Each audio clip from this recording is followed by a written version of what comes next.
From Atlanta, Georgia, welcome to Fearfully and Wonderfully Me, a podcast for women on leadership and life skills with Rhea Story. Rhea shares powerful life and leadership principles, helping you maximize your potential and become the woman God created you to be. Hello, everyone. Welcome to today's podcast on winning the name game. Dale Carnegie said, "Remember that a person's name is to that person the sweetest and most important sound in any language." And yet, the number one thing I hear from people is, "Oh, I'm not really good at names." Now, I meet a lot of people, and I probably meet somebody new every day, and someday it's more than one person. Sometimes it's quite a few people. If Mac and I are out speaking for a large group, I might meet dozens or more people in one day. And I've learned that, a lot of people would tell you, I'm not really great at remembering people's names. And I'm one of those people who used to say, I'm not really great at remembering somebody's names. But let me tell you, what I've learned is that you won't be good at learning somebody's name until you try. And just like anything, you can get better at it. But if you tell yourself you're never going to be any good at it or you aren't any good at it, you're going to believe that you're not any good at it. And so you're never going to be good at it. So here's my point though. Most of us are really good at remembering names. We're just not really good at remembering names of those people who aren't important to us yet, perhaps.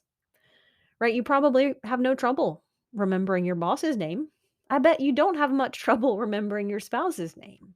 Your best friend that you've known for 30 years, you probably don't have any problem remembering her name. So you are good at remembering names. You're just not necessarily good at remembering new names or remembering names of people you just met because you don't really have a relationship with them yet. So I wanted to do a podcast. This actually is one of the chapters. You can download this chapter completely free. Don't have to put your email in or anything like that. You can download an excerpt, or this is a chapter from my book, Straight Talk, The Power of Effective Communication. And you can download the excerpt of this chapter from my downloads page on my website, rheastory.com/download. Just type that in.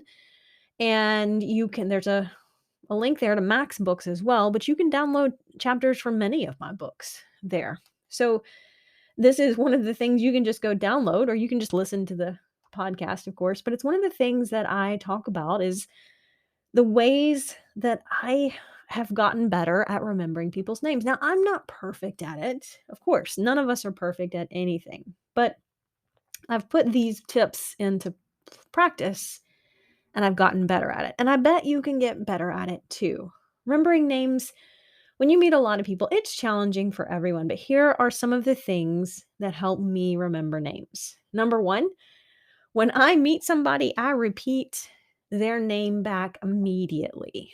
Because here's the thing, if I tell my brain before I meet somebody that when I shake their hand, I'm going to listen for their name because I'm about to use it in the next 10 seconds, my brain is far more attentive. If it knows I'm about to use this person's name in the next 10 seconds, it's paying attention. Because then that piece of information I'm listening for is much more relevant. I'm telling the brain up front, I'm priming the brain, hey, catch this piece of information because I'm going to be needing it in just a few seconds. So that's the first thing is when I first meet somebody, repeating their name back immediately, right? That's going to make it much more.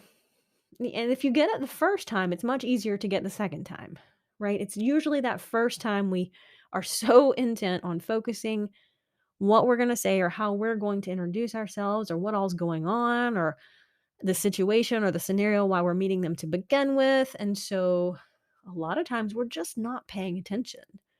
But if we train our brain that, hey, this piece of information is important to us, then the brain will be much more likely to pick up on it. I talked in the previous podcast episode about how our brain kind of filters out much of the information that bombards us every day. And that's useful. That's helpful. We are bombarded with so much information from day to day. Our brain has to get good at kind of filtering out stuff that's non-essential. So if we can train our brain to be focused on a little more of the essentials, then It's much easier to do. Number two, associate the name to someone else you know. It's kind of funny, but our brain is good at associations. And so maybe you meet somebody whose name is Teresa, and you meet them and you use their name right away because you're listening for it and you use it. And then you say, "Oh, Teresa, like my cousin Teresa," right? And you mentally go associate that name to that person. It's kind of like tying a little invisible thread of association to that person with that name. And it's going to help you pull it back up because your brain is recognizing something that's familiar. Number three, think of something you can associate with them and your name. So maybe you meet Sally and you tell yourself, Sally, like Sally who sold seashells by the seashore, right? Okay, that's a silly example and that's a lot of S's, but sometimes just connecting the dots allows you to remember their name in a way that sticks, right? You want to make it sticky so that your brain catches it. So think of something that you can relate to them, that you can tie, something you can associate with them. Number four, this is one of my favorites actually. Ask how they spell it. Especially if this is a strange name, because if I ask them to spell it slowly, then as they're spelling it, I visualize the letters in my brain and then I have a visual. And this really helps if it's a name that's not very common. Now, if you meet Bob, don't ask how he spells his name, right? He's going to look at you rather strangely. But if you meet somebody whose name is Kathy, hey, Kathy, do you spell your name with a K or with a C? Right? It's pretty common that people spell it one with a K or a C, lots of different ways. And sometimes just that little thing kind of flags to your brain that, oh, this is a Kathy with a C. And your brain will visualize Kathy with a C. It will help imprint that name a little more commonly into your brain. And there again, just, don't ask Bob or Dan how they spell their name. Number five, write it down. It's not always possible, but sometimes you can jot down the name of somebody just on a note or something for quick reference. And just this simple, you might even not even look at the note again, right? This is not necessarily a cheat sheet, but it's harnessing the power of that hand to brain connection, hand to brain to eye connection. Because most of the time when we write something down, it helps us remember it. Just the act of physically writing it down helps cement it more firmly in our brain. It's one of the reasons you used to have to write out exercises in grade school or something like that, because writing things down helped us memorize it. And so, maybe you were like, I was never any good at math. And so one of the things I would do is practice writing down multiplication tables because that helped me actually learn them and helped me memorize them. Just that physical act of putting a pen down or a pencil or a marker to paper, jotting it down, it kind of just firmly entrenches that brain, hand, eye connection. Now, there again, it's not always possible. But if it is, you've helped given yourself another little tool to remember that person's name, or maybe you can pull up a note. Maybe you can jot down a note somewhere and then pull it back up the next time you get ready to see this person. Like maybe you're teaching a class and you write down the names of the people there, and then before you go teach the class next time or next week, you pull up the list and go, oh yeah, these are the people here. Number six, ask them to tell you something unique about themselves. It's a great icebreaker question. When you first meet somebody, one of the things that you can do to get to know them is, hey, tell me about this. Tell me about some such and such. So it's a great icebreaker question anyway, because you are connecting with them, right? You're learning about them because you're interested in them. But it's also going to help you as you learn about them. it will help you differentiate them in your brain. And when you do that, it's much easier to remember that person's name. Now, probably you can't do this with everybody, depending on the setting, but you can do it with somebody. You can do it with the few people out of the bunch if you're meeting a bunch all at once. But slowing down on the front end to really connect with them emotionally, not only will it increase your influence, but it'll also help you be more intentional about remembering their name. And I find that my favorite way to use this particular method of remembering somebody's name is, for example, when Mac and I speak, a lot of times we're there early enough to greet people as they come in to the room. And that's great. You get to meet some people as they come in, maybe shake their hands if that's what, they do, and talk to them a little bit, ask them what they expect or what they've heard about, or, talk about the day and, kind of get to know them a little bit. But that's one of my favorite things to do, and a way to remember their name is get to know them. So ask them to tell you something unique about them. And this could be off the wall. Don't make it too personal, of course, because unless you want to get some strange looks, but could be something as simple as, hey, tell me what you do in your spare time when you're not here. Tell me what you do for fun. Tell me what you love to do with your kids on Saturday, right? Just learn something unique about them. Give them an open-ended question that allows them to fill in the gap, right? Tell me something you're excited about. Tell me the best thing that happened to you this week.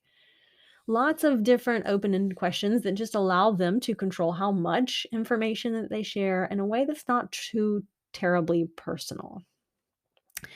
Number 7, associate them with someone famous. Now, obviously, not everyone's going to have a name that is similar to a famous person, but when it happens, it makes it much easier to remember, right? If you meet Garth, then you can tell yourself Garth, like Garth Brooks, right? Or maybe you meet someone who's Teresa, like Mother Teresa, right? Associate that name with someone famous. Just like you associated them with someone you knew, you can associate them with someone famous, and it makes it easier to remember their name. And then number 8, last but not least, ask them how they got their name. Now, maybe they don't have a name like somebody famous or somebody like your cousin Sally, but asking where their name originated is a great way to connect, especially if this is a different name.